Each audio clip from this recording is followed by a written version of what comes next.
Everyone, Doc Allie here today to discuss how you're gonna conquer shelf. So stay tuned.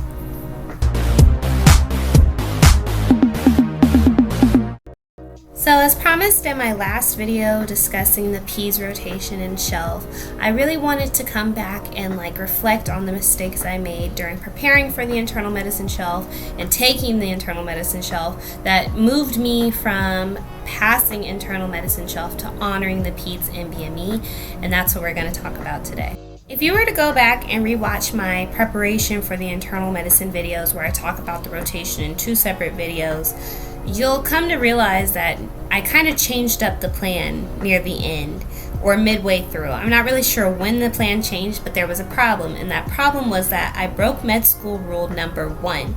I overloaded with my resources. I started to panic and I was like, I'm not really getting it, and my NBME scores are all over the place and I just don't really know what's going on, and I'm just trying to memorize everything. And I went and I got, like I told you, I was watching Sketchy Clinical. Why am I watching Sketchy Clinical and I'm already watching Online Med ED, and I'm already watching Divine, and I'm already doing all this other stuff and reading this and doing all these questions, and I'm still adding more resources? It was dumb. And that's what I suggest. That is my preparation mistake number 1. Do not overload on your resources, even if you start to panic. Prune the ones that you have.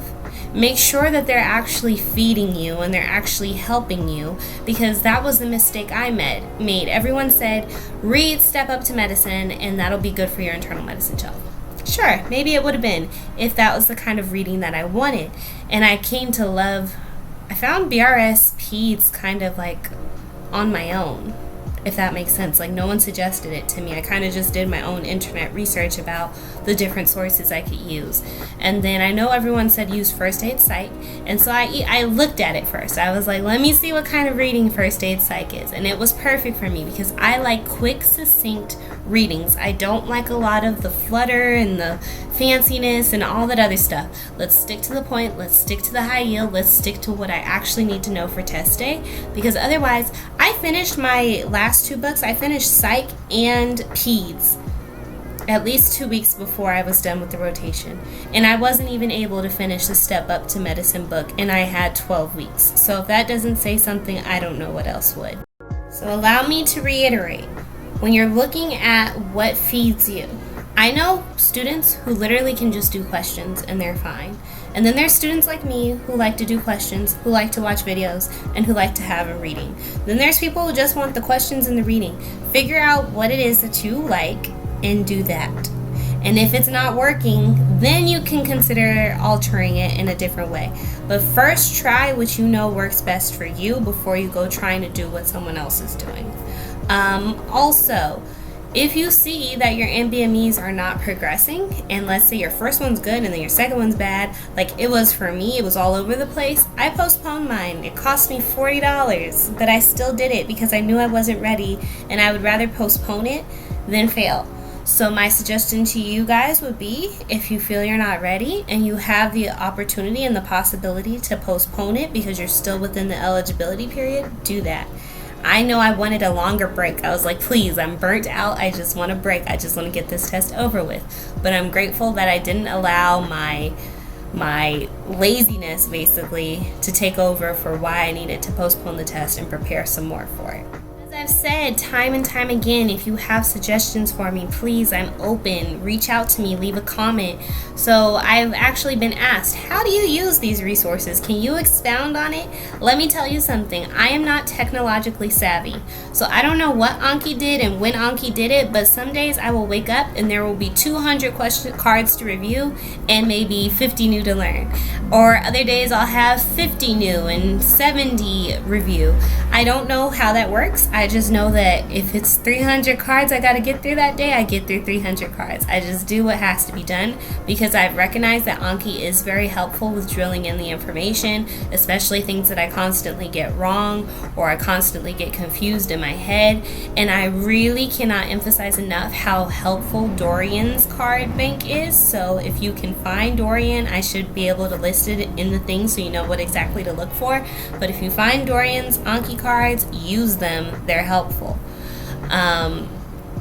So aside from Anki, I would do maybe 15 questions in the beginning, 15 questions a day. I have both Uworld and Amboss. I normally start out with Uworld, finish that first, and then move over to Amboss when there's leftover time. So I would do maybe 15 in the beginning. Near the middle or close to the end, I'm starting to rev it up to 30 or 40. It's just like, I can't really describe how you're gonna do it, but for me, it's more so like, do I have the stamina? Do I have enough wiggle room?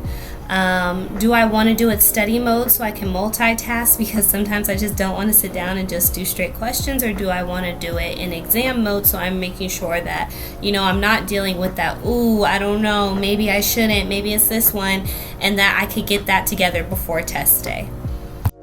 Aside from that, NBME is kind enough to give us these practice tests, but at the same time, as you know, the shelves are 110 questions and the practices are only 50 questions. So I take my practice and then I add 60 questions from my question banks. So I know someone who will do 2 NBMEs at a time and be close to the 110, but you're still short. I'm big on trying to replicate what's going to happen on test day as much as possible, because as I stated in my last video, when I was taking the Peds shelf, I had so much leftover time because I was making sure that I stuck to my timing and I was making sure that I was on top of everything. My stamina was amazing for Peds shelf. My stamina has actually been pretty good for the Psych shelf. So I feel like as long as you build that stamina, it also helps with your confidence in moving through the exam swiftly and not getting caught behind, you know. Then I also stated that I have the readings that I do, and so with the readings I try to make sure that I get that done before the end of the rotation, obviously, but I've been fortunate with these last 2 rotations to get the readings done pretty early. After I read for the day, I usually like to watch a review video, so I normally, like I've been telling you, I start with Divine and then I move on to Emma once I'm done with Divine. And that's it. I've only got those 2 guys as my review videos, and they're very helpful. Especially with high yield information and really good testable points. Mistake number 2, I defaulted to memorization. I would say this was because I didn't utilize my sources optimally. I was overloading, I was freaking out, I was panicking, I wasn't getting the Anki all the way together. Like, I was kind of just going through Anki versus learning from Anki. And so because of that, I was memorizing. And as you know, like, internal medicine is very vast, and so that was the huge mistake there. Is there's a lot of you're having to change how you learn. So you're learning why a disease exists and why it happens to people, to how do I care for this patient best, what are all the conundrums and exceptions to this rule. So for instance, you wouldn't give a recovering alcoholic benzos for their insomnia. You wouldn't give an elderly patient TCAs or benzos because of the risks that come with that. And yesterday's question was even, you wouldn't want, like, if a patient has performance anxiety, but I missed the tiny detail that they have asthma. If I gave that patient that beta blocker, I could have killed them. You know, they could have had a bad asthma attack and died because I wasn't paying attention to the details. And right now it's just practice, but it's important because this is going to be someone's life eventually. So you need to remember and understand why these exceptions are to what medication you would give the patient. So for that instance, the patient with the social anxiety or performance anxiety who has asthma, you give him therapy, not the beta blocker, right? So that was something that I would say is huge for internal medicine especially, but for all your shelves, you're gonna wanna know and understand why these exceptions are existing. I changed my study styles or how I was going about things. So I started off strong with why I missed it sheets, and I would review those every so often. And then I was like, no, I'm tired of why I missed it sheets. I want to start drawing, and that's when I started the journals. There's not, like, I wouldn't say if maybe I had just stuck with the why I missed it sheets, I would have been better off. And I'm not saying that the journals are better. I'm saying that it's best to just stick with one thing. So lately I've been sticking with the journal so that I can put the pictures in and everything and make it like really stick in my brain, versus why I missed it sheets are just, you know, words, and then with the journal I get the picture. But the switching up thing, that wasn't a good idea on my behalf, and so I would say don't do that. Don't do that. From my preparation mistakes to my test day mistakes. I am not a test day champion, But I do have techniques that have helped me to be successful so far. And so I was very disappointed in how I came out on internal medicine test day, because first off, I messed up my timing epically. And I did not keep with my click, check, and move on. I actually would stick on questions too long, or try to really understand. And I kind of started to panic too. So that was mistake number one. Keep your timing. Practice how you're going to perform on test day, and perform on test day how you've been practicing. I hate myself for this, but I changed my answers. And it wasn't like the one exception that I have where it's like, you really better have your bets on this question because we're really going to only change this one question. I changed quite a few, and I regret it. I regret not going with my gut on a lot of them, because when I looked it up later, it made me sick. So stick with your gut and don't change your answers. A mistake that I say is bad for your mental health: don't go look up the questions that you were like, I don't know. Like, maybe write it down somewhere and look it up after you get your score back, but don't torture yourself with the questions you got wrong the day of test day, because it'll just mess with your head and it won't leave you in a good space, because you know it's above you now. What did I tell you guys when I made the step preparation video? I said, you take the test and it's above you. You release it. It's not your problem until the score comes back. You congratulate yourself for finishing and completing it and making it this far, because it's not an easy feat, but you don't harbor those questions and like beat yourself up because of those questions, because I feel I've done this time after time after each test. It's like those few questions that just stick in my mind that I know I probably got wrong. And I think for Psych, I haven't taken my Psych yet, but for Peds, I definitely had, I think I gave myself 2 to look up. And then afterwards, I was like, nope, that's it. That's enough. I'm tortured. It's 50-50 at this point. We got one right, we got one wrong, but I'm not going to look up anything else. And so for Psych, I hope that I don't look up anything else afterwards. I just let it go.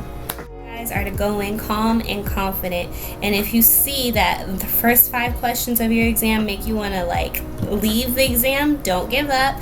Remain calm. Do your best. If you need to come back to them later, I am an advocate of clicking. That's a problem for future Allie, and I come back to it later. So if that's what you guys need to do, do it. Just make sure that you keep a level head. The test is meant to be a challenge, but a challenge that you can overcome if you prepare properly and you come in cool, calm, and collected, and you execute properly. And just listen to my mistakes, learn from my mistakes, learn from your own past mistakes, and just know that you're gonna make dumb mistakes on your test day. That's natural. It's the anxiety that makes those happen. Don't beat yourself up about it. Just learn from it and move on.